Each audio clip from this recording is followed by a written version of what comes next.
ازيكم عاملين ايه النهارده؟ بقى يلا بينا نحضر لانش بوكس جديد وسهل وخفيف وموجود في كل بيت. ويلا بينا بقى النهارده كده نحضر نشوف اللانش بوكس بتاعنا ايه. وما تنسوش تستنوا لاخر الفيديو لان فيه مفاجاه كبيره قوي انا محضرها لكم زي ما طلبتوا مني في الفيديوهات التانيه. بقى لانش بوكس ونقول بسم الله ونشوف النهارده عاملين له ايه. عاملين له حاجات سهله وسريعه وموجوده في كل بيت وحاجه كده اللهم بارك، يعني تتاكل اكل. رز معمر حاجه كده اللهم بارك. بصوا شكله وحلاوته. طبعا مش هينفع نحط هنا الطاجن، هنروح ايه واخدين كده اللهم بارك نحط له معلقه ومش هنكتر. عايزه اقول لكم ان هو سخن ومسقي بالزبده والقشطه تحفه، يعني اللهم بارك.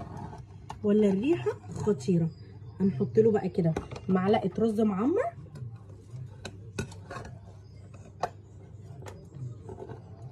بس حطينا له كده حاجه بسيطه ومش هنكتر. هل اكتفينا؟ لا طبعا. يلا بينا نشوف هنحط له ايه تاني.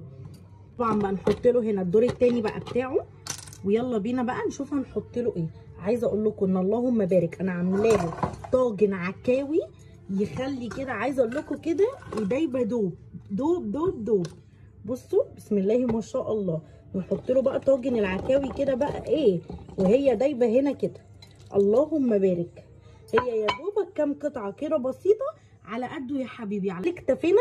لا طبعا. يلا بينا نشوف هنحط ايه تاني. وطبعا هل اكتفينا؟ لا طبعا. امال هيحدق ازاي؟ بس انا ما نسيتش الجلافزات عشان انتوا على طول بتسالوني هو ازاي بياكل وازاي كمان بتحطي له. هحط له بقى كام واحده زيتونه كده، حاجه صغيره قوي قوي قوي كده علشان يبل ريقه مع الاكل.